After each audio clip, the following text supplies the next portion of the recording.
Olá pessoal, aqui é Alexandre Daniel, especialista em medicina felina, e eu estou passando aqui para dividir com vocês que eu tenho recebido muitas questões e ouvido muitas dúvidas referentes ao momento exato onde nós devemos usar o molidustat para tratar a anemia do gato com doença renal crônica. O molidustat é um fármaco novo para a gente no mercado e ele revolucionou a forma como a gente maneja a anemia nos gatos com doença renal crônica. O molidustat é um inibidor de uma enzima chamada prolidroxilase.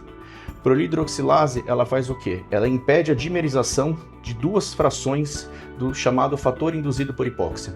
Fator alfa, a fração alfa e a fração beta. Quando eu tenho hipóxia, esses dois se unem e têm a capacidade de ir lá no núcleo da célula gerar a transcrição do gene que produz eritropoetina. E quando os níveis de oxigênio melhoram, a prolidroxilase ela quebra essa ligação, ela impede essa dimerização. O molidustat é um inibidor de prolidroxilase e ele faz o quê? Ele permite que o gato use a própria eritropoetina endógena para tratar sua anemia. Então é uma forma revolucionária que a gente tem aí para manejar a anemia no gato com doença renal crônica. E a gente não pode esquecer o seguinte, a anemia é um fator de prognóstico ruim, é um fator de prognóstico negativo na doença renal crônica. E por muitos anos a gente não tinha resposta de quando deveríamos intervir na anemia, porque no passado, a gente só tinha acesso à eritropoetina recombinante humana e a gente sabe que ela gera resistência, ela perde a eficácia com o passar do tempo, ela tem efeitos adversos e por isso a gente segurava por muito tempo o uso, até os animais ficarem com o hematócrito lá embaixo, ficarem com anemia moderada a grave, para aí a gente poder lançar a mão disso.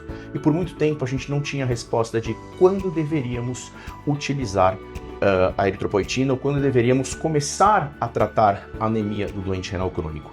Hoje, a gente sabe que alguns estudos de coorte mostram que gatos com hematócritos mais baixos tendem a evoluir o seu grau da doença renal crônica de maneira mais rápida do que gatos que têm um hematócrito um pouco mais alto. Alguns estudos de coorte mostram essa correlação entre hematócritos mais baixos e evolução mais acelerada do estadiamento da doença renal crônica.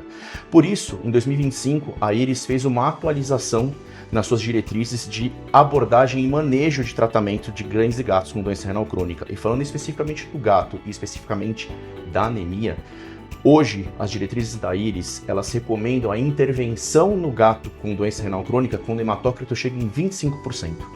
Ou seja, de 25% para baixo, a gente já tem indicação de manejar esses animais, de tratar a anemia. E sem dúvida, eles já trazem que a primeira intervenção que a gente deve usar é o molidustat, que é o Varenzin da Elanco. O molidustat é o fármaco indicado para a gente poder, no gato que tem o hematócrito em 25% ou menos, entrar e começar o tratamento. A gente não deve mais esperar esse hematócrito baixar para menos de 25%. Isso é algo que foi delineado e foi atualizado ano passado, em 2025. Então, o que eu posso trazer de resumo para vocês? Hoje a gente tem um fármaco no mercado excelente, é uma revolução na forma como a gente aborda e maneja a anemia do gato com doença renal crônica, e a indicação por diretrizes da IRIS é entrar com o molidustat a partir do momento que o animal tem 25% de hematócrito, desde que você obviamente tenha descartado outras causas para anemia nesse paciente. Então, já que a gente tem isso na mão, não deixe para trás, não deixe de avaliar o hematócrito do seu doente renal crônico. Por quê? Porque a anemia é um indicador de prognóstico ruim e gatos anêmicos tendem a evoluir mais rápido e a viver menos.